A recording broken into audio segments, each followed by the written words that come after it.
오늘 말씀의 제목은 지면 관계상 좀 압축을 했습니다. 제목은 놀라운 일을 행하실 하나님을 기대하십시오. 놀라운 일을 행하실 하나님.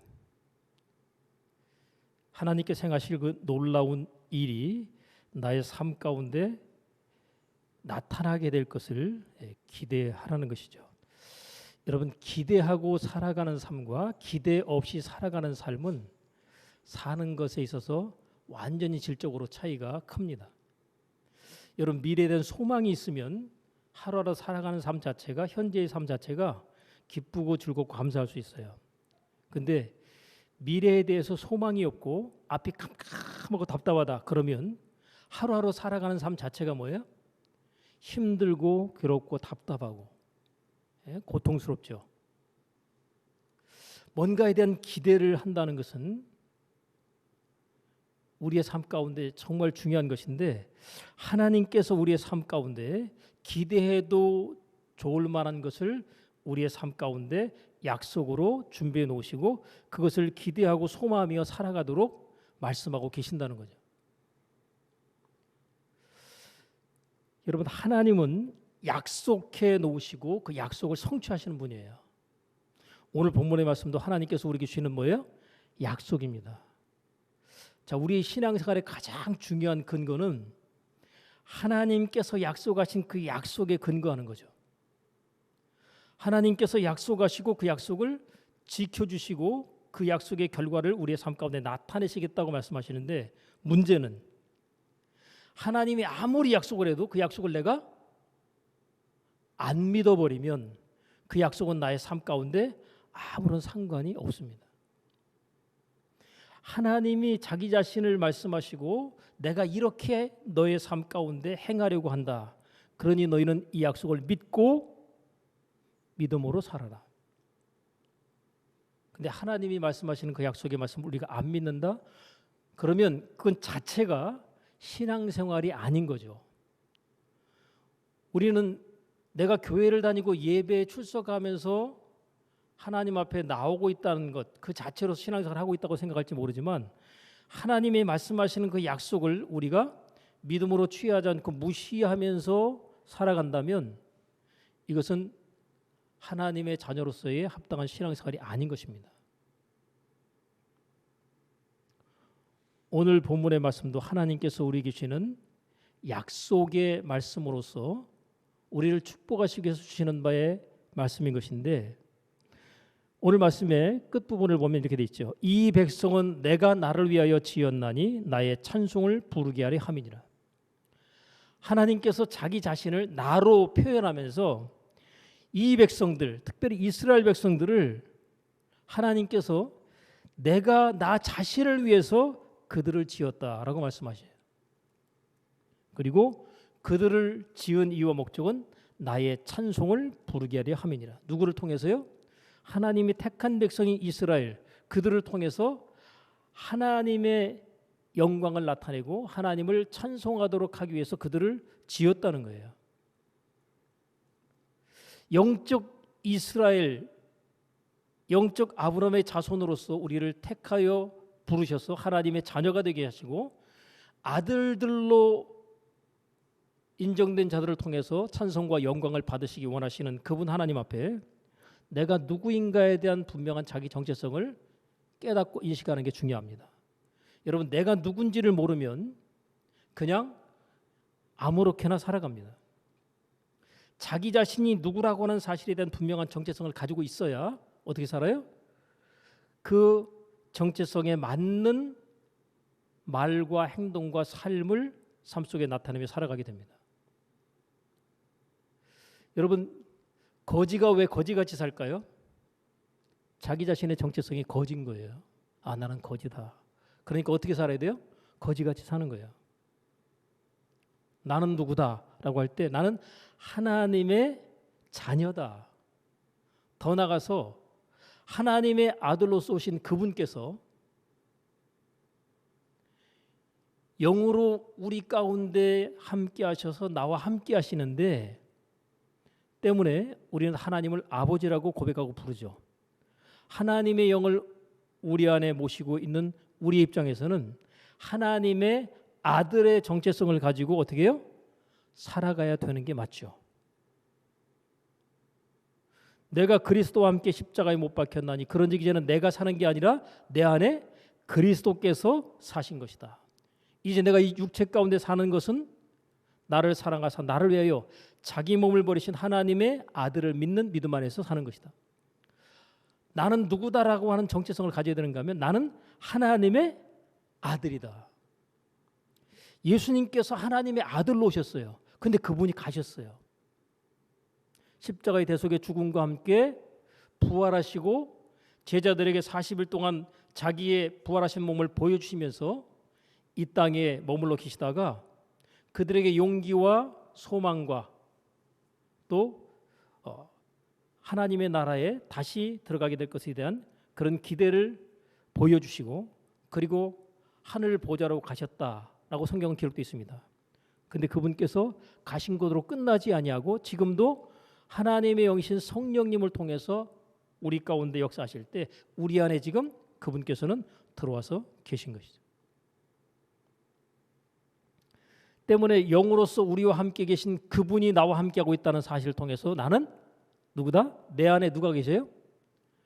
하나님의 아들로서 영으로 함께 하시는 예수님께서 나와 함께 계실 때 나는 누구다?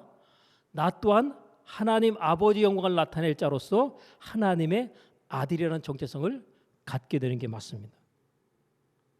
하나님의 아들은 예수님 한 분에 국한되는 게 아니라 그분께서 예수 믿는 모든 이들의 그 안에 거하심으로 말미암아서 아들의 정체성을 가지고 그들이 하나님 아버지께 영광을 돌리는 그와 같은 삶을 이 땅에 살아주기를 바라고 원하시는 게 하나님의 원하시는 바고 계획입니다. 우리가 이 사실을 갖다 놓치고 살아가게 되면 전혀 하나님의 자녀답게 또 하나님의 아들로서의 정체성을 전혀 발휘하지 못하는 가운데 정말 찌질하게 예수 안 믿는 사람보다도 훨씬 더 못하게 그렇게 살아갈 수 있습니다. 때문에 내가 누구인가에 대한 자기 정체성을 올바로 인식하는 것은 굉장히 중요합니다. 이사야서 43장 7절에 보면 하나님께서 이렇게 말씀하십니다. 내가 내 영광을 위하여 창조한 자를 오게 하라. 하나님께서 자기의 영광을 드러내기 위해서 창조한 자가 있다는 거예요. 그들을 내가 지었고 만들었느니라. 그러면 하나님의 영광을 위하여 지으시고 창조한 자 그가 누굴까요? 하나님 앞에 예배하러 나와 있는 저와 여러분이 바로 뭐예요? 하나님의 영광을 위하여 창조된 자인 겁니다. 내가 누구라고요? 나는 하나님의 영광을 나타내기 위해서 창조되었고 지음받은 자라고 하는 사실을 분명히 인식하는 게 중요합니다. 그럼 나를 통해서 하나님의 영광이 나타내고 하나님의 영광이 드러나야 되는 게 맞죠. 나는 하나님의 영광을 나타낼 자로 하나님께서 이 세상에 태어나게 하셨고 살게 하시는 거다. 그런 자들을 위해서 하나님께서 자기 영광을 나타내시려면 어떻게 되겠어요? 하나님의 살아계심과 역사하심이 그의 삶 가운데 계속적으로 영적인 생명과 또 육적인 생명의 풍성함이 계속적으로 공급되고 채워질 때 그를 통해서 하나님의 영광이 나타나게 되는 것입니다. 만약에 우리의 삶 가운데 생명의 풍성함이 나타나지 않는다면 하나님의 영광을 나타낼 수가 없는 것이죠. 여러분, 생명이 부족한 가운데서 우리가 허덕이며 살아가게 되면 예수 믿지 않는 세상 사람들도 손가락질합니다. 너희들은 나보다도 못하다 때문에 하나님을 나의 아버지라고 고백하고 주장할 때 사람들은 조롱하고 손가락질할 겁니다. 그러나 성경에 나와 있는 모습 가운데 보면 하나님께서 저와 함께 하신다라고 사람들이 고백하고 말하는 내용들이 나오는데 왜 그럴까요? 그와 함께 하셔서 도우시는 하나님, 역사하신 하나님, 축복하신 하나님, 치유하신 하나님 이런 역사들이 나타날 때 하나님께서 저와 함께 하신다라고 해서 하나님의 이름을 높이고 영광을 돌리게 되는 결과가 뒤따라 나오게 되는 것이죠. 여러분, 예수 믿는 자들의 삶 가운데는 하나님께서 기사와 이적과 표적과 능력들을 약속하시고 그것들이 따라서 그들의 삶 가운데 나타나도록 약속을 주시고 계시다는 사실을 우리가 꼭 기억해야 됩니다. 그래서 복음이 증거되는 데 있어서 따르는 결과는요, 그 말씀이 확실히 증거되도록 하기 위해서 기사와 이적과 표적과 능력이 나타나게 됩니다. 우리가 아무리 예수 믿어라 해도 전혀 받아들이지 않는 사람이 그가 고민하고 있고 도저히 해결하지 못하던 그 문제를 풀어주고 해결해 주게 되면 어떻게 될까요? 그가 마음 열고 예수를 믿어버립니다. 여러분, 저 무슬림 지역에 자기의 종교 외에는, 알라 외에는 다른 어떤 종교도 어떤 신도 믿으면 전부 죽이는 법이 무슬림의 법입니다. 그래서 가족들 중에서 누구 하나가 다른 종교를 믿는 쪽으로 가버리면, 개종을 해버리면요, 그때부터 더 이상 그 가족 관계는 끊어지게 됩니다. 뿐만 아니라 더 나아가서 끊어지는 정도가 아니라 이건 가문의 수치다 생각해가지고 죽여버리는 경우도 굉장히 많습니다. 그리고 개종을 해가지고 만약에 그들이 그 개종을 이유로 해가지고 죽였다고 가정하면 그 살인죄로 인정도 안 해버려요. 마땅히 죽을 짓 했기 때문에 죽었다, 이렇게 생각하는 게 무슬림의 법입니다. 무서운 법이 적용이 됩니다. 일반의 법보다 종교법이 더 우위에 있어서 그게 더 무서운 거예요. 그러니 하나님께 영광을 돌리는 그 일을 위해서 우리가 복음을 전할 때 어떤 말로 다른 타종교 있는 사람들한테 예수 믿으라고 전한들 그들이 그 받아들이겠어요? 그래서 하나님께서 초자연적으로 역사하십니다. 막 꿈에 나타나셔서 하나님께서 직접 찾아가셔서 말씀하시고,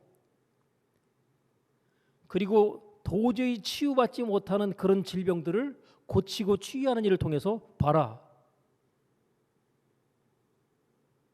예수 믿는 믿음 안에서 하나님께서 너희 병을 이렇게 고치신다. 그냥 우리가 질병과 고통 가운데 살아갈 때 그것을 그냥 내가 그냥 이렇게 살아가는 것 자체가 내 인생의 숙명이겠거니 생각하고 살아가는 경우들이 많은데, 그런 병들을 갖다가 초제한적으로 하나님이 고치고 치료하셔서 모든 신들 가운데 가장 뛰어난 신이 바로 하나님이시고 예수 그리스도라는 사실을 모든 사람이 입증하는 이런 일들을 하나님이 나타내십니다. 그거를 하나님께서 직접적으로 하시기도 하지만 대부분의 많은 경우에 예수 믿는 사람들을 통해서 그 일을 이루시고 나타내기를 원하시는 겁니다. 에베소서 2장 10절에 보면 우리는 그의 만드신 바라 그리스도 예수 안에서 선한 일을 위하여 지으심을 받은 자니 이 일은 하나님이 전에 예비하사 우리로 그 가운데서 행하게 하려 하심이라. 자, 지금 하나님이 이 모든 일들을 예비해 놓으셨다고 그랬어요.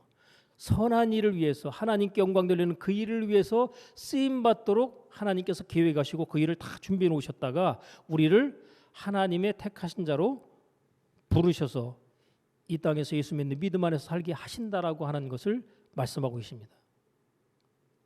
이 하나님의 놀라운 계획 속에서 이 모든 일들이 준비되었고 그 일에 쓰임 받도록 나를 하나님이 택하시고 부르셨다.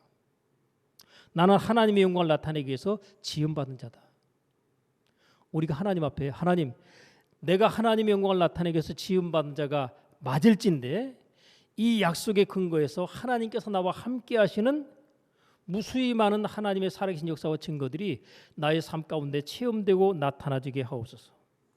이게 우리가 하나님 앞에 믿음으로 구하고 그 결과를 삶 가운데 체험해야 될 부분입니다.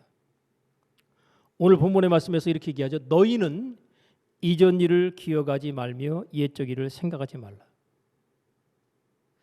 여러분, 우리가 살아오면서 경험했던 수많은 과거의 경험들과 기억과 일들이 있어요. 근데 하나님께서 그것들에 대해서 기억하지 말라고 말씀하셔요. 생각도 하지 말라고 말씀하셔요. 왜요? 과거에 가지고 있던 부정적인 기억과 경험들, 그것들은요, 현재의 삶 가운데서 크고 놀랍고 아름다운 역사와 일들을 나타내시려고 하는 하나님의 계획과 뜻을 회방할 가능성이 많기 때문에 그렇습니다. 여러분, 과거에 아무리 좋았던 기억도, 과거에 아무리 안 좋았던 기억도 현재 이후에 나타내신 하나님의 놀라운 계획과 역사, 그것을 나타내는데 회방이 될 가능성이 상당히 많아요. 때문에 하나님께서는 과거의 것들을 밀어내고 내가 놀랍고 새로운 일들을 너의 삶 가운데 행할 터인데 그것을 기대하라. 여러분, 내가 과거의 삶 속에서 나와 함께 하셨다, 하나님 이렇게 역사하셨다, 저렇게 역사하셨다 하게 되면 그 틀과 범주 안에 머물러 신앙생활을 할 수밖에 없게 됩니다. 그러나 그 틀을 깨버려야 되는 거죠. 그래야 하나님께서 새로운 역사를 내 인생과 삶 가운데 허락하시고 나타낼 수가 있게 됩니다. 자, 하나님의 말씀이 계속됩니다. 보라, 내가 새 일을 행하리니. 지금 하나님께서 자기 이름을 걸고 말씀하시는 거예요. 보라, 내가 새 일을 행하리니. 언제요? 이제 나타낼 것이다. 하나님이 내 삶 가운데 역사하실 것에 대한 기대와 믿음을 가지고 우리가 나간다면 항상 우리의 현재적인 삶 가운데 하나님은 역사하셔서 그 결과를 나타내시겠다고 말씀하고 있습니다.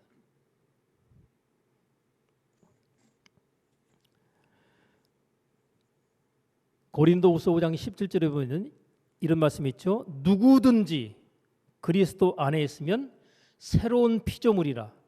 이전 것은 지나갔으니 보라 새 것이 되었도다. 여러분, 이전 것은 지나갔으니 보라 새 것이 되었도다. 여러분, 지나간 것에, 과거의 것에 우리가 영향을 받거나 집착을 함으로 말미암아 하나님께서 역사하실 크고 놀랍고 아름다운 역사 일들을 우리가 놓쳐버리게 되는 어리석음과 안타까움이 있습니다. 원수마귀는 우리가 철저하게 과거에 매여서 과거에 주착하면서 그렇게 살아가기를 원합니다. 왜요? 그래야 하나님께서 행하실 놀라운 역사와 일들을 차단하고 나타나지 못하게 할 수 있기 때문에 그렇습니다. 그래서 우리가 과거의 아픔과 상처의 기억들, 그것들이 오늘날 현재의 삶 가운데서 발목을 잡으면서 미래의 하나님 역사하실 아름다운 결과를 나타내지 못하게 하는 경우들이 굉장히 많습니다.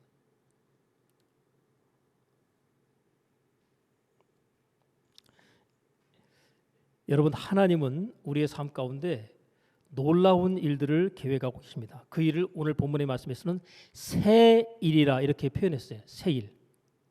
새 일이라는 표현 자체가 굉장히 긍정적이죠. 이 새 일이 어떤 일이겠어요?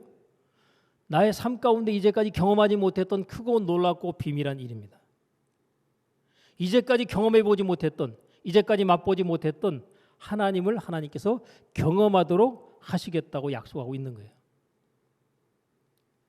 여러분, 서두에 말씀드렸죠. 하나님의 약속은 어떻게 된다? 믿음으로 취해야 된다. 내가 하나님의 약속하신 그 말씀을 믿지 않아 버리면 하나님은 역사하실 수가 없으시다. 여러분, 믿지 않는데 어떻게 하나님이 역사하시며 일하시겠어요?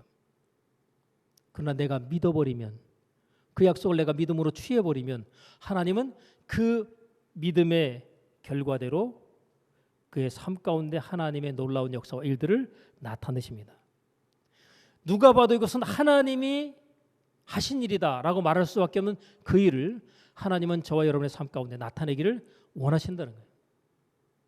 자, 그러면 하나님께서 우리 삶 가운데 이건 누가 보아도 하나님께서 해결하신 것이다, 하나님이 역사하신 것이다, 하나님이 살아계신 것이다 라고 인정할 수밖에 없는 그 일, 어떤 일이었을까요?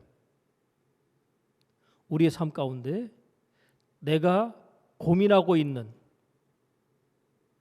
문제, 내가 간절히 바라고 있는 소원, 그것이 나의 삶 가운데 바라고는 있으나 이루어지지 않고 있고, 고민하고는 있으나 해결되지 못하고 있는 문제, 이게 해결될 때, 이것이 이루어질 때, 그때 뭐예요? 하나님께서 살아계시고 역사하시며 나와 함께 하신다는 그 체험을 하게 되는 거죠. 그래서 오늘 본문의 말씀에도 보면 하나님께서 20절 말씀에 내가 광야의 물들을 사막의 강들을 내어 내 백성 나의 택한 자로 마시게 할 것임이라. 여러분, 광야의 물들, 사막의 강을 하나님께서 내시겠다는 거예요. 그리고 광야와 사막에서 심히 목말랄 수밖에 없고 고통받을 수밖에 없는 그들에게 하나님께 기적적인 방법으로 그들에게 물을 주어 마시게 함으로 말미암아 하나님의 살아계신 역사하심을 체험하게 하시겠다는 거예요. 그 이유는 뭐라고요? 이 백성은 내가 나를 위하여 지었나니 나의 찬송을 부르게 하려 함이니라. 여러분이 어떤 일로 고민을 하시든지, 어떤 일로 힘들어 하시든지, 어떤 일로 괴로워하며 고통스러워 하시든지, 그 모든 것들이 다 뭐예요? 문제죠. 문제입니다. 근데 여러분이 고민한다고 하는 얘기는 여러분 스스로 해결할 수 있다는 얘기, 없다는 얘기예요. 해결할 수 없으니까 고민하는 거예요. 만약에 해결할 수 있다면 고민해요, 안 해요? 고민 당연히 안 하죠. 그죠? 내가 그냥 해결해 버리면 되니까. 그래서 우리가 사소한 문제는 우리가 그냥 알아서 해결해 버리잖아요. 그죠? 알아서 해결해 버릴 수 있는 문제는 고민해야 안 해요? 안 하죠. 근데 이거는 내가 아무리 애쓰고 힘쓰고 별의별 방법을 다 동원하고 괴로워하고 애를 써봐도 그 문제가 해결이 안 된다. 그러면 그게 비로소 나의 삶 가운데 문제인 거죠. 근데 여러분 꼭 기억하셔야 될 것은 문제가 있으면 뭐가 있다고요? 해답이 있죠. 그죠? 만약에 해답이 없는 문제다 그러면 그 문제예요? 문제 아니에요? 그럼 문제가 아닌 거예요. 문제라고 하는 것은 반드시 해답이 있다는 것을 전제로 하고 우리가 문제를 직시해야 됩니다. 내가 지금 어떤 문제를 좀 고민하고 있다. 그러면 거기에 대한 해답이 있을까 없을까요? 있어요. 그 해답은 하나님께서 가지고 계십니다. 문제가 있는데 이 문제를 우리가 이렇게 보고 있잖아요. 이 문제를 갖다가 딱 뒤집어서 보니까 뭐예요? 거기에 해답이 나와 있어요. 해답이 멀리 있을까요? 가까이 있을까요? 굉장히 가까이 있습니다. 근데 그 해답을 알고 문제를 처리하고 해결하는 데 있어서 하나님께서 조금만 힌트 주시면 내가 고민하는 문제는 그냥 해결될 수도 있습니다. 다시 말하면 마음만 바꿔도 뭐예요? 문제가 해결돼 버려요.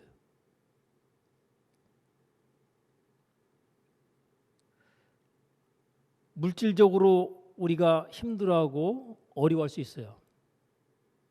그러나 여기에 대한 해답이 반드시 있습니다. 인간관계 갈등과 어려움과 고통 때문에 우리가 고민할 수 있지만 그 고민도 내가 해결할 수 없지만 하나님께서는 거기에는 해답을 이미 가지고 계시고 그것을 우리의 삶 가운데 나타내기를 원하십니다. 어떤 문제든 어떤 고민이든 하나님께로 나아가면 하나님은 그 문제 해결해 주겠다고 뭐예요? 약속을 해놓고 있다니까요. 약속을. 그 약속을 내가 믿음으로 취하면 되는 거예요. 믿음으로 취하는 이 일은 누가 해야 되겠어요? 내가 하는 겁니다. 하나님은 약속하시고 그 약속을 믿는 자에게 그 결과를 나타내셔서 내가 바로 너의 믿는 바 하나님이다라는 사실을 우리로 경험하게 하시는 거죠.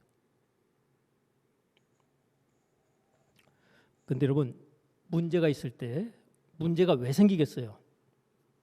문제가 그냥 생길까요? 이유가 있어서 문제가 생깁니다. 우리가 잘못된 선택과 결정과 생각을 갖다가 계속 반복하다 보면 그게 나중에 뭐예요? 그게 큰 문제가 돼요. 처음에는 작은 문제일 때는 표시가 안 나고 문제인 줄 몰랐는데 점점 안 좋은 것들이 모여지고 쌓여지고 합해져서 내가 생각지도 못한 가운데 큰 문제로 내 앞에 탁 나타납니다. 그러면 그제서야 비로소 그 문제를 갖다가 내가 이제 해결하지 못하는 가운데 고민하면서 괴로워하면서 고통하게 되는 거죠. 문제는 우리의 삶을 철저하게 무너뜨리고 파괴시키는 결과로 나타나게 됩니다. 우리를 고통스럽게 만들어요. 문제는요. 여러분, 문제가 해결되지 않고 계속 문제로 있으면 어떻게 되시죠? 그 문제 때문에 계속 고통받는 거예요. 그러니까 문제가 생기면 어떻게 돼요?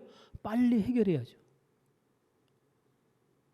제가 보니까 이 차를 갖다가 이 운행을 하다 보면 여러분, 새 차일 때는 부품 갈 일이 자주 있겠어요, 없겠어요? 없죠.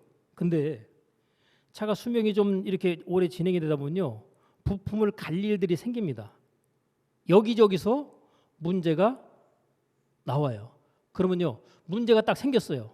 근데 문제 원인을 갖다 찾아내서 이게 뭐가 문제인지 가서 확인을 딱 해본단 말이에요. 그러면 이거 이 부품이 지금 고장 나가지고 기능을 제대로 못합니다. 그런단 말이에요. 그럼 어떻게 하면 돼요? 문제를 알았어요. 그거 고쳐주세요. 그리고 고쳐달라고 요구하면 되죠. 그죠? 근데 문제가 있어요. 가가지고 확인했어요. 이거 문제인데 이거 고치고 가야 됩니다. 그랬어요. 그랬더니 알았습니다. 그리고 차 끌고 그냥 오면 어떻게 돼요? 그 차 계속 끌고 다니면 힘든 거예요, 이제. 근데 고쳐가지고 와서 타면 어떻게 되겠어요? 고민하던 문제가 싹 해결됩니다. 그래요, 안 그래요? 부품 하나만 갈았는데 내가 그것 때문에 고민하던 것의 그 고민이 일시에 해결이 돼 버린다는 거예요. 여러분, 우리가 고민하고 있는 그 고민이 생각 하나만 바꿔도, 마음만 바꿔도, 또 행동 하나만 내가 바꿔도, 말버릇과 습관만 고쳐도 뭐예요? 순식간에 해결되고 바뀔 문제들이 굉장히 많습니다. 근데 문제는 그대로 두고 부정적인 내가 말하는 습관 안 고치죠. 그죠? 안 바꾸죠. 철저하게 자기중심적인 이기적인 행동 계속하죠.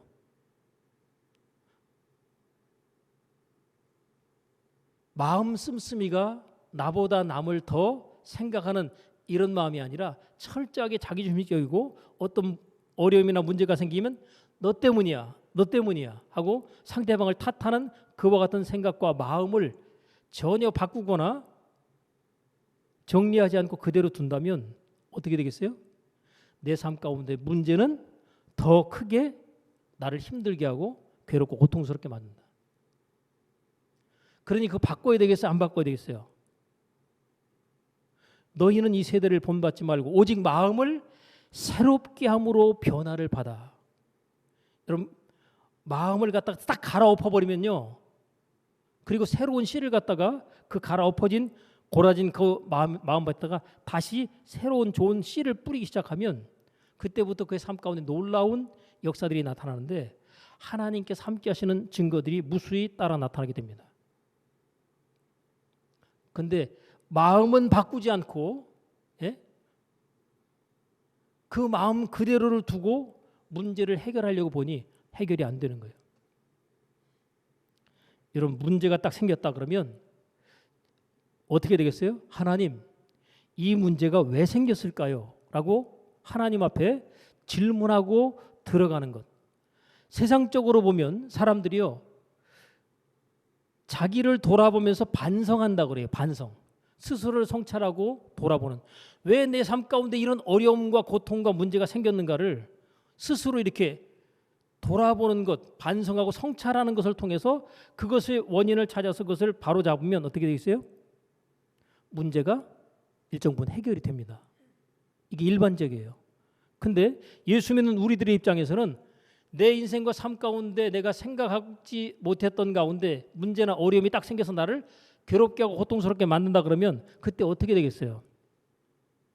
하나님 앞에 질문을 하셔야 돼요. 하나님, 나의 삶 가운데 내가 이런 어려움과 고통스러운 문제를 접하고 있는데 이 고통스러운 문제를 접하게 된 이 원인이 뭐 때문입니까? 라고 하나님 앞에 물어보셔야 돼요.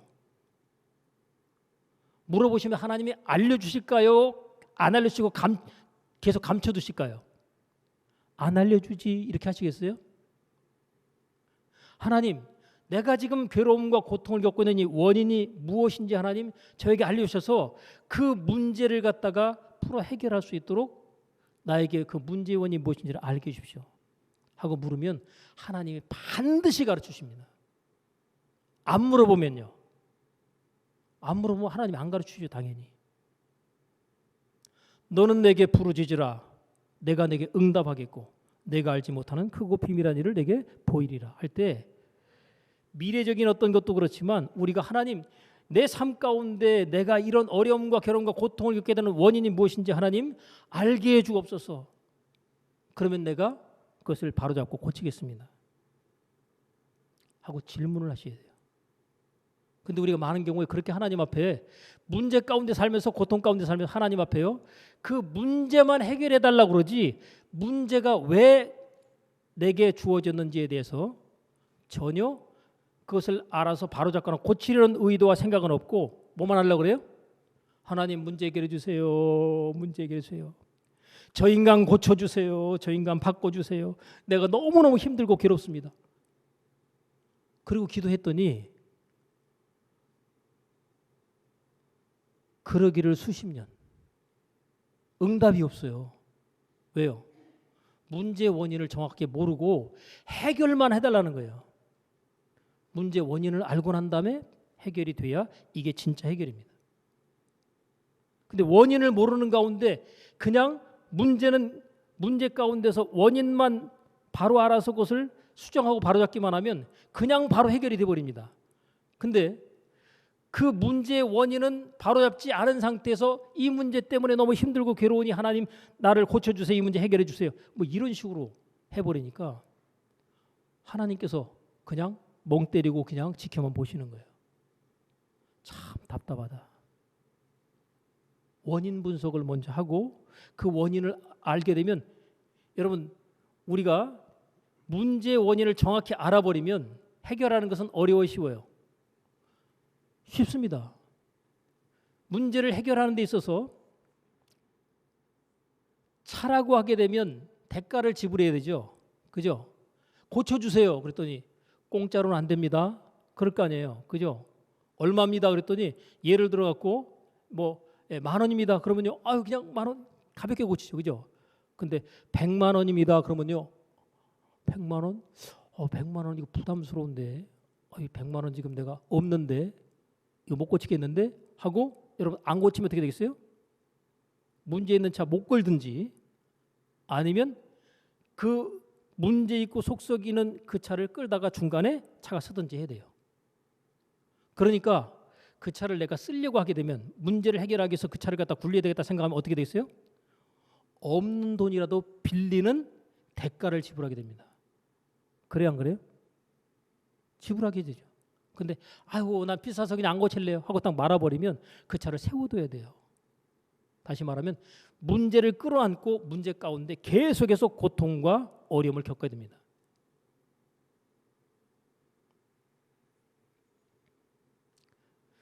하나님 앞에 하나님 내가 이 문제 가운데서 어려움과 고통을 겪는데 이 문제 원인을 정확히 알려주십시오. 그럼 하나님 앞에 기도하잖아요. 알려주십니다. 그러면 그 알려주신 바의 결과를 가지고 우리가 해야 될 일은요. 하나님 앞에 그 문제의 원인이 바로 나의 어떤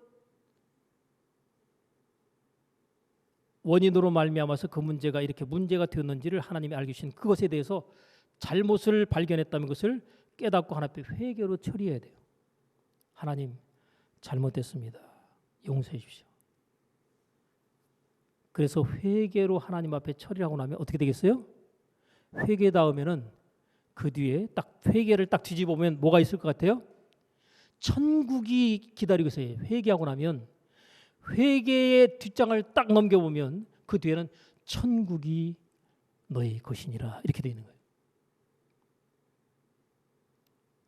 여러분 회개하라 천국이 멀리 있느니라예요 가까이 있느니라예요? 회개하라 천국이 가까웠느니라. 여러분 회개는요 천국을 끌어오는 거예요. 근데 우리가 천국을 끌어오는 그 일에서 회개가 필요하다면 여러분 우리는 자주 회개할 필요가 있어요. 회개할 때마다 뭐예요? 천국이 끌려오는 거예요. 천국이 나의 삶 가운데 경험이 되는 겁니다. 근데 우리가 회개 그러면 이게 좋은 단어예요? 나쁜 단어예요? 이건 하나님께서 우리 축복하시기 위해서 주시는 바에 회개라고 하는 이 단어거든요. 근데 이 회개는 누가 가장 싫어할까요? 원수마귀는 회개하는 자를 가장 싫어합니다. 만약에 악한 영이 우리 안에 들어와 가지고 자리 잡고 야, 이 사람의 마음은 참 더럽다. 그래서 더러운 귀신은 귀신에게는 꼭 더럽다는 거 붙여주잖아요. 그죠? 더러운 귀신 그러잖아요. 근데 우리 마음이 더럽잖아요. 그러면 누가 들어올까요? 여기 살기 굉장히 좋은데? 그리고 악한 영인 더러운 귀신이 그 사람 마음속에 딱 들어옵니다. 그리고 거기 사는 거예요. 그러니까 그 사람의 더러운 귀신이 들어와서 그 마음 가운데 더러운 마음 가운데 살게 되면 어떻게 되겠어요? 그 사람의 삶 가운데 좋은 일이 안 나타납니다. 혹 좋아 보이는 일이 나타날지 몰라도 그 일은 키워서 죽여버립니다. 여러분 키워서 죽인다는 얘기 아세요? 불의하고 부정직하고 불법의 어떤 행동들을 갖다가 계속 하는데도 불구하고 와 되게 잘 나가. 저놈은 사기꾼이고 도둑놈이고 정직하지 못하고 다른 사람한테 피해를 주는데도 저렇게 잘 나가네? 언제까지 잘 나갈까요? 최고의 높은 곳으로 야 진짜 부럽다 할 정도로 최고로 올려놓고 난 다음에 다시 말하면 무명일 때에는 하나님께서 심판하지 않습니다. 근데 그가 부정한 방법으로 남에게 해를 끼치면서 자기 유익만 취하는 방법으로 계속해서 올라가죠. 그러면 도대체 하나님이 계신 거냐 안 계신 거냐 저렇게 못되고 나쁜 놈이 어떻게 저런 자리까지 올라가냐 할 때 어떻게 하겠어요? 최고로 높아진 그 유명한 그곳에서 떨어지게 되면 그때 무너지게 되면 뭐예요? 그 고통과 그 괴로움은 철저하리만큼 괴롭고 힘들고 고통스럽습니다. 여러분 무명인 사람이 이름이 알려지지 않은 상태에서는요. 그 사람 자체가 이랬다 저랬다 얘기가 사람들에게 회자되지도 않아요. 근데 유명한 사람이 어떻게 됐다 그러면요. 그거는 모든 사람들이 다 알아버리는 거예요. 그럴 때 그 충격이라는 건 이루 말할 수가 없습니다. 여러분 사람에게서 가장 중요하게 여기지는 게 명예거든요. 근데 명예가 최고로 높아진 사람이 그 명예가 한꺼번에 하루아침에 실추된다. 그러면 인생 끝나는 거예요. 여러분 높은 자리에 올라갈 때 정상적인 방법으로 단계 밟고 올라가야지 부정직한 방법으로 불법으로 그렇게 해서 올라가잖아요. 그러면 다시 내려오게 됩니다.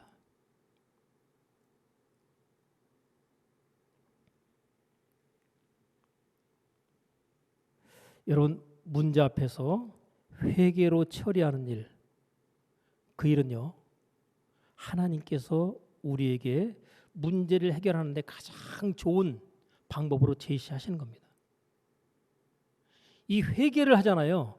그러면 다 풀어집니다. 질병, 여러분이 어떤 고통과 질병으로 있든지 간에 하나님의 회개로 들어가잖아요. 그러면요 하나님의 치유는 강력하게 나타납니다.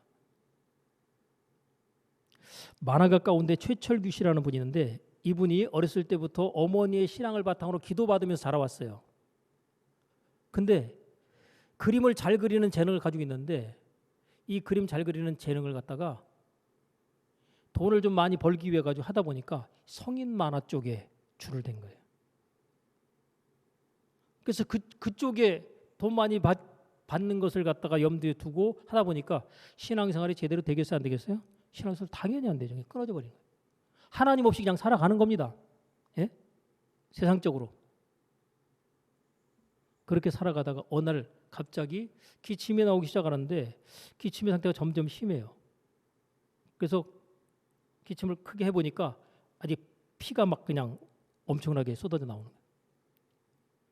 그래서 병원에 가서 이렇게 검사를 해보니까 이 병은 기흉이라는 병인데 폐가 쪼그라드는 거예요. 폐가 쪼그라들어 숨을 제대로 쉴 수가 없는 거예요. 수술해도 죽고 안 해도 죽습니다. 충격적이죠. 병원에 입원해가지고 그래도 어떻게든지 수술을 그래도 해봐야 되겠다 싶어가지고 병원에 입원한 상태에서 이제는 그 통보를 듣고 난 다음에 이제 하늘이 무너진 것 같죠. 그때 성경을 갖다가 펴가지고 읽기 시작합니다. 그때 성경에 저 눈이 확 들어오는 구절이 있는데 너희가 믿음에 있는가 너희 자신을 시험하고 너희 자신을 확증하라. 예수 그리스도께서 너희 안에 계신 줄을 너희가 스스로 알지 못하느냐? 그렇지 않으면 너희는 버리운 자니라. 이 말씀이 팍 꽂히는데 자기를 스스로 점검하고 돌아보니까 내가 이 상태에서 죽으면 어디다? 100% 지옥이다. 확신이 딱 들어버린 거예요. 엄청난 두려움이 몰려옵니다. 이거 어떻게 하면 좋아요? 나 여기서 이 병 고치지 못하고 죽는다는 병이라고 선고가 났고 그리고 지금 내가 스스로 내 상태를 딱 보니까 하나님 말씀에 거울에 비춰보니까 이건 바로 지옥 직행으로 깨달아지는 거예요. 그때 이 사람이 하나님 앞에 기도합니다. 하나님, 저 한 번만 다시 살려주시면 하나님께서 주신 그림 잘 그리는 이 재능 세상적으로 쓰지 아니하고 하나님을 위해서 쓰는 삶으로 이 삶을 이 재능을 드리겠습니다. 하나님 앞에 간절히 기도합니다. 어떻게 됐을 것 같아요? 이게 회개거든요. 조건부적인 어떻게 보면 서원 기도가 여기 들어간 겁니다. 서원 기도는 언제 하셔야 된다고 그랬죠? 끝장이구나. 사업이 승승장구 잘 나가다 쫄딱 망했다. 그때 서원 기도 그때도 안 하는 분 있어요. 예? 그땐 들어가야죠. 왜요? 하나님, 이 사업장을 다시금 회복시켜 정상으로 돌려주시면 이제부터는 이 사업장은 내가 주인이 아니라 하나님께서 주인이시고 이 사업장에서 이루어지는 모든 결과들을 통해서 하나님께 영광 돌리는 그 일로 이 사업장이 쓰임받도록 하겠습니다. 이게 더 못하겠어요? 그냥 망하는 걸로 끝나버릴까요? 망하는 걸로 끝나버리면 어리석은 거죠. 그 기도를 하잖아요. 신기할 정도로 그 무너졌던 사업장이 다시금 하나님께서 도우시는 역사로 말미암아 다시 회복이 되고 도와주겠다는 사람이 붙어버려요. 그래서 그 사업장이 다시금 일어나고 회복이 되는 겁니다. 마찬가지로 이분의 경우도 하나님께서 내게 주신 이 그림 잘 그리는 재능 이제까지 돈 많이 벌어보겠다고 세상적인 그림 그래가면 사람들한테 어필했는데 이제는 그것들 다 접고 하나님을 위해서만 그린 길이 있습니다 하고 기도를 드렸는데 그 기도 드리고 난 다음에 엑스레이 검진 결과가 어떻게 나온지 아세요? 정상으로 나온 거예요. 그 폐가 정상이에요. 그러니까 놀래가지고 그 찍은 사람이 아니 이 사람 폐가 얼마 전에 찍었던 그거하고 지금 찍은 거 어떻게 이렇게 다를 수가 있느냐. 수술을 들어가다가 다시 일반실로 돌아왔어요. 수술실로 가다가 다시 돌아와서 일반실에 있습니다. 정상이라는 거예요. 그리고 한 일주일 정도 지켜봅니다. 전에 그렇게 나오던 기침이 다 스톱이 되고 정상인 거예요. 그러니까 몸만 회복되면 되는 거예요. 이게 뭐예요? 하나님께서 하셨구나. 하나님을 몸으로 경험한 거예요. 하나님의 치유를. 뭐 했는데? 회개밖에 안 했는데. 회개밖에 안 했는데. 그래서 제가 깨닫게 된 게 있어요. 뭐냐면 아픈 사람 놓고 하나님 뭐 이분을 고쳐주옵소서라든지 아니면 예수님의 이름으로 이 질병은 떠나갈지어다 막 병명을 갖다 막 대고서 막 떠나가라고 막 그러고 깨끗함을 받을지어다 그러잖아요. 그런데도 안 나는 사람도 있잖아요. 왜 이렇게 안 날까? 본인이 하나님 앞에 회개할 거 회개 안 하고 꽉 숨기고 있잖아요. 병 날까 안 날까요? 안 났습니다. 아무리 치유 기도해줘도 안 나요. 회개가 첫 번째입니다. 회개하고 난 다음엔요, 그냥 위에서 기도해 주면 그냥 놔버려요. 회개가 먼저. 축사할 때도 악한 영을 갖다가 쫓아버릴 때 예수님의 이름으로 악하고 더러운 귀신은 떠나갈지다. 얘가 떠날까요, 안 떠날까요? 아니, 이 마음 상태가 지금 더러워 있는데 여기 살기 굉장히 좋잖아요. 그러니까 귀신들이 갈등을 하는 거예요. 아니, 지금 나갈 형편이 돼야 나가지. 나갈 형편도 안 되는데 자꾸 나가라는데, 그래서 안 나가는 귀신들 있잖아요. 왜? 나가라는데 그럼 막 밤새도록 귀신을 쫓아내 가지고 뭐 나중에 쫓아냈다 그런 얘기하는 경우 가끔 들어보는데, 왜 밤새도록 밤을 새우도록 그렇게 씨름을 했을까? 회개는 안 한 상태에서 귀신만 쫓으려니까 귀신이요, 나가는데 굉장히 불편한 거예요. 회개가 첫 번째입니다. 여러분, 문제가 딱 해결되잖아요. 이렇게 회개를 통해서. 그러면요, 그때부터 천국을 경험하는 역사들이 삶 가운데 막 끌어당겨져서 나타납니다. 다시 말하면 좋은 일들이 계속 따라온다는 거예요. 뭐 하고 나니까? 회개하고 나니까 병도 낫죠. 회개하고 나니까 환경도 바뀌죠. 회개하고 나니까 뭐도 바뀌어요? 불화했던 인간관계도 전부 다 바뀌는 거예요. 미워 죽겠어, 용서 못해. 아니요, 깨끗하게 났습니다. 관계가 그냥 전부 다 해결돼 버리는 거예요. 내 마음을 새롭게 했다니. 여러분, 하나님께서 우리에게 이렇게 말씀하십니다. 요한계시록 3장 19절에 내가 사랑하는 자를 책망하여 징계하노니 그러므로 내가 열심을 내라 회개하라. 누구를 책망하여 징계했다고요? 사랑하는 자를 하나님이 책망하고 징계했대요. 왜요? 회개하도록 하나님이 그 상황을 만드신 거예요. 회개할 수 있는 그 상황을 갖다가 인지하도록 만드신 겁니다. 우리는요, 어떤 문제가 생기면 그 문제 해결하는 것만 신경 쓰는데 회개를 먼저 하면 그 문제는 풀어지고 해결됩니다.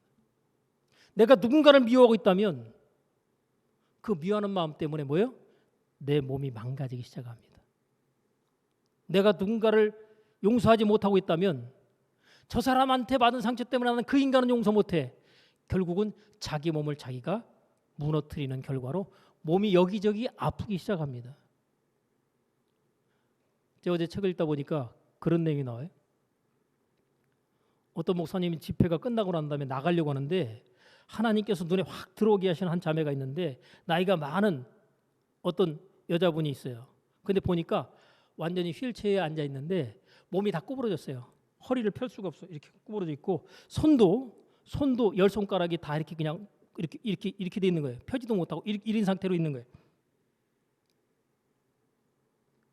하나님께서 기도해 주라고 하는 감동이 있어서 그분한테 제가 기도해 드려도 될까요? 그랬더니 고개를 끄덕거리는 거예요. 근데 그냥 기도하기는 뭐해서 하나님 주신 감동을 따라서 혹시 뭔가 마음 가운데 풀지 못하고 있는 것, 마음 가운데 안 좋은 어떤 하나님 앞에 회개하고 정리해야 될 부분이 있다면 그거를 먼저 정리하고 난 다음에 그 다음에 기도해 주겠습니다. 그랬어요. 그랬더니 이분이요, 다른 저기도 아니고 목사님 사모님이라네. 이미 목회는 끝난 거예요. 근데 남편 목사님이 무명하지 않고 유명했나 봐요. 그래서 사람들이 많이 접촉할 거 아니에요. 그 가운데 여자 성도들이 또 얼마나 많이 접촉을 하겠어요. 그러다 보니까 이 사모님이 마음에 심히 불편하여 남편을 괴롭혔더라. 그래 안 그래요? 여러분, 남편이 있는데 주변에 여자들이 많이 꼬이면 좋아해, 싫어요? 저 인간 하면서 얼마나 미워하겠어요. 유독 그런 미워하는 마음, 남편에 대해서 불편한 어떤 심정들을 갖다 계속 남편한테 괴롭게 하면서 본인이 그걸 풀지 않고 계속 싸워왔던 거예요. 그러면서 온몸이 오그라들고 마비가 되기 시작합니다. 본인이 그것을 딱 깨닫고 그 목사님이 기도해 주기 전에 회개할 것을 갖다 처리하러 해서 그것을 딱 생각나고 깨달아서 하나님 앞에 통곡하며 기도합니다. 하나님, 제가 남편에 대해서 부정적으로 생각하고 원한을 품고 살아왔던 것을 하나님 회개합니다. 용서해 주세요. 통곡하며 기도합니다. 그리고 난 다음에 이 목사님이 기도를 해줘요. 기도해 주고 난 다음에 이렇게 오므라져 있던 손을 갖다 이렇게 펴니다. 이게 펴져요. 이게 다른 때는 아무리 펴려도 안 펴지는 이 손이 펴집니다. 펴져요. 일어나세요. 전혀 일어나지 못하던 그 몸이 일어섭니다. 걸어가세요. 걸어집니다. 뛰어보세요. 뛰어집니다. 순식간의 일이에요. 뭐만 했을 뿐인데 회개만 했을 뿐인데.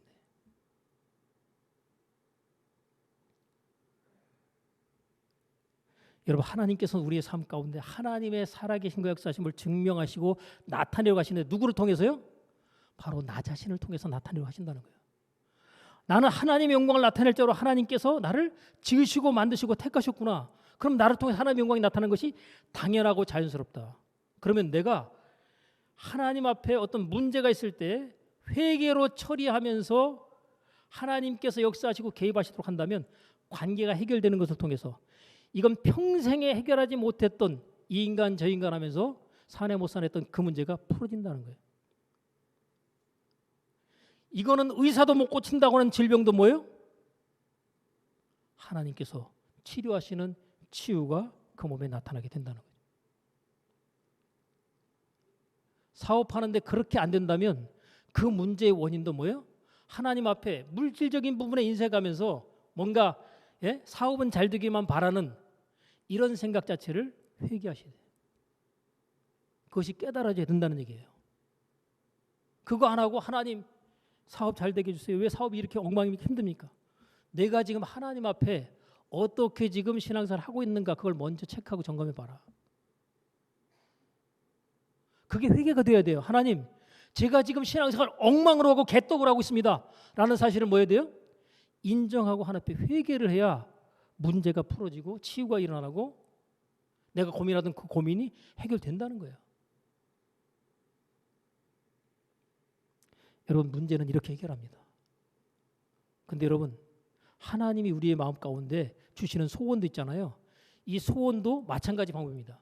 한나에게 있어서 문제라면 문제일 수 있지만 소원이 있었어요. 그 소원이 뭘까요? 아들을 주옵소서. 내가 남편의 사랑은 그렇게 받고 있는데 자녀를 낳아주지 못하는 마음에 무거운 짐이 있습니다. 하나님, 아들을 얻고자 하는 이 소원을 나에게 허락해 주옵소서. 여러분, 소원이 있으면 하나님께 말하세요. 근데 이 한나도 소원을 말할 때 소원 기도의 카드를 써버렸어요. 어차피 아들 안 낳고 그냥 그렇게 사느니 뭐예요? 하나님께서 제게 아들을 주시면 어떻게 하겠다는? 하나님께 다시 드리겠습니다. 이 기도를 한 거예요.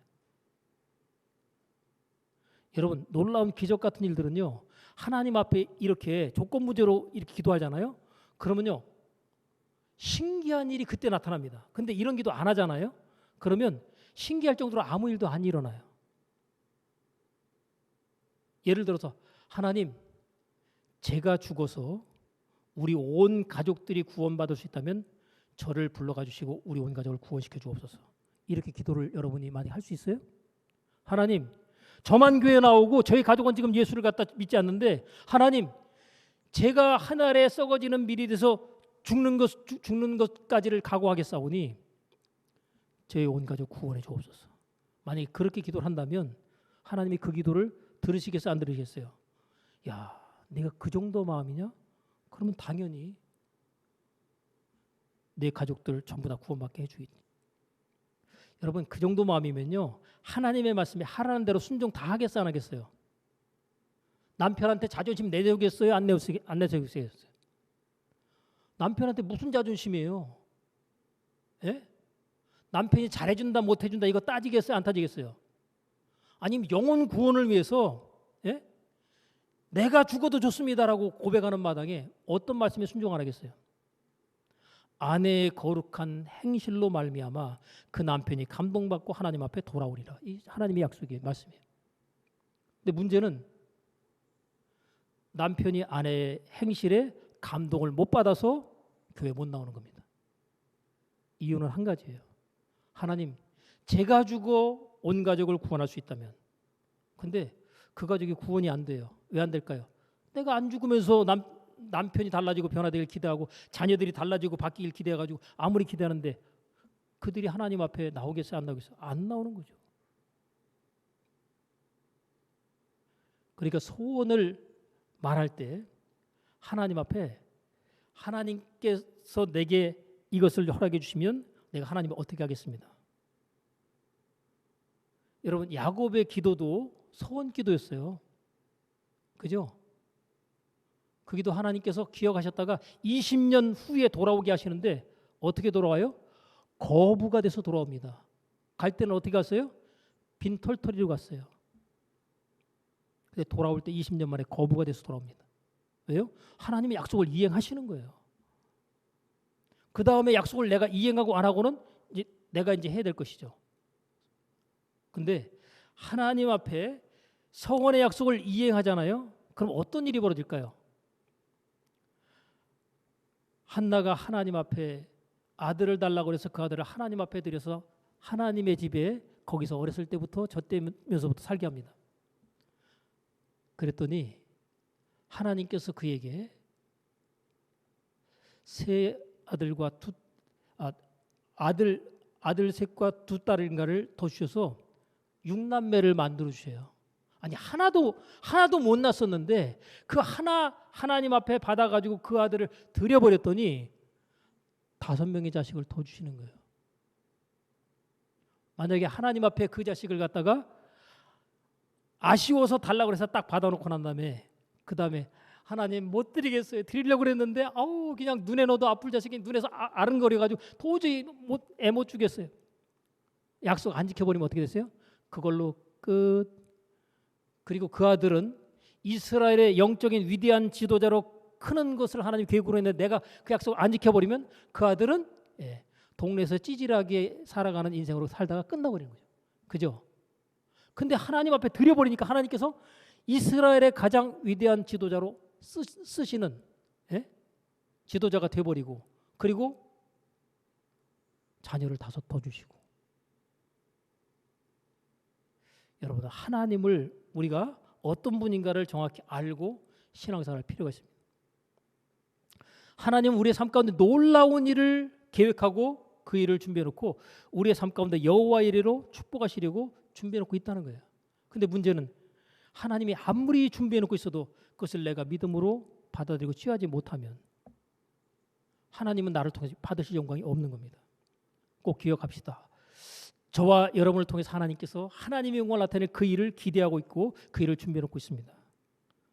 내가 하나님의 약속하신 말씀 붙잡고 이제 과거의 나의 삶이 어떠했던 그것에 대한 것 가지고 이러니 저러니 왈가왈부하지 않냐고 보라 내가 새 일을 행하려니 이제 나타날 것이라는 하나님의 약속을 믿고 하나님 이제 이후로부터 나의 삶은 새로운 출발 새로운 시작입니다. 나를 통해서 하나님께 영광 받으실 그 일들이 나의 삶 가운데 나타나지게 하시고 그 일을 통해서 하나님께서 나의 삶 가운데 이와 같은 일을 행하셨다라고 담대하게 모든 사람들에게 증거하고 선포하는 축복의 전도자로 하나님 나를 사용하시고 써주옵소서. 이 기도의 제목과 소원이 우리 마음 가운데 들어올 수 있기를 바랍니다. 기도하겠습니다. 하나님 아버지,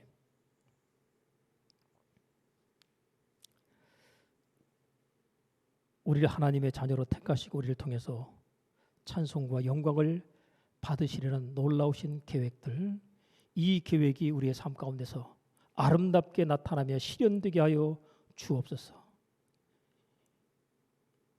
이제까지의 지나온 시간의 모든 것들을 하나님 인하여서 잘했고 못했고 이것들을 다 정리하고 이제 새로운 역사를 이루실 하나님의 선하신 계획을 믿음으로 바라보며 하나님 앞에 아름다운 고백과 결단과 회개를 통하여 하나님께서 행하실 놀라운 역사와 그 일들이 우리의 삶 가운데 하나님의 영광으로 나타나짐을 하나님 우리 모두로 보게 하여 주옵소서. 예수님의 이름으로 기도하옵나이다. 아멘.